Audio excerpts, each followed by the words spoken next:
શિક્ષણ એ જ કલ્યાણ. આજરોજ તારીખ 5/4/2025ના રોજ નૂતન પ્રાથમિક શાળા જાફરાબાદમાં આચાર્ય શૈલેષભાઈ રાઠોડ તેમજ તમામ સ્ટાફગણ તથા ધોરણ 1 થી 7ના વિદ્યાર્થીઓ દ્વારા વાર્ષિક ઉત્સવની ઉજવણી કરવામાં આવેલ, જેમાં કાર્યક્રમમાં અમને પણ બોલાવી અમને સારું સન્માન કરવામાં આવ્યું હતું. સાથે ભૂલકાઓને ભેટ વિતરણ કરવાનો પણ અવસર મળ્યો હતો. સાથે સાથે નાના ભૂલકાઓને શિક્ષણલક્ષી મેં મારા વિચાર પણ વ્યક્ત કર્યા હતા અને ધોરણ 1 થી 7ના બાળકો દ્વારા સાંસ્કૃતિક કાર્યક્રમ કરવામાં આવેલ તથા ધોરણ 7ના વિદ્યાર્થીઓને ભેટ તેમજ ઇનામ વિતરણ કરવામાં આવેલ તથા કાર્યક્રમના અંતે સૌએ સાથે ભોજન કરી છૂટા પડ્યા હતા. રિપોર્ટર ઇમરાન શેખ, અમરેલી.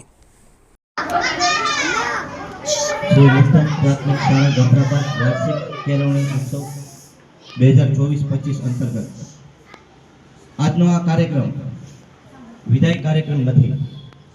તમે લોકો 1 થી 7 ધોરણ અહીંયા ભણ્યા છો, તો એવું ઘણું બધું શીખ્યા છો અહીંથી. આજથી તમે આ સ્કૂલને વિદાય નથી દેતા, પણ બીજી સ્કૂલમાં તમે પ્રવેશ લેશો. જે સ્કૂલમાં જાઓ, પણ આપણે જ્યાં ભણ્યા હોય ને એને ક્યારેય ન ભૂલવી જોઈએ. હું 1 થી 7 ધોરણ જ ભણ્યો છું સાગર શાળામાં, પણ આજ પણ મને મારું ભણતર ખૂબ યાદ આવે છે. કારણ કે જેમ દિવસો વીતે છે ને, ત્યાં ભણતરની જરૂર છે, શિક્ષકની જરૂર છે. શિક્ષણ હશે તો બધી જ ક્ષેત્રે આપણે આગળ વધી શકશું, અને શિક્ષણ નહીં હોય ને તો એવું એક પણ ક્ષેત્ર નથી કે ત્યાં આપણે આગળ જઈ શકશું.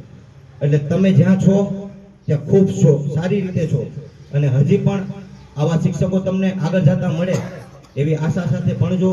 અને જ્યાં જરૂર પડે ત્યાં અમને પણ કહેજો. અમે જેટલી મદદ થશે એટલી તમારા બધા માટે કરીશું.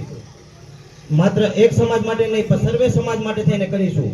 આવું કહું છું અને શિક્ષકોને, આચાર્યને મારા સાષ્ટાંગ પ્રણામ કરું છું, વિનવું છું. જય હિન્દ.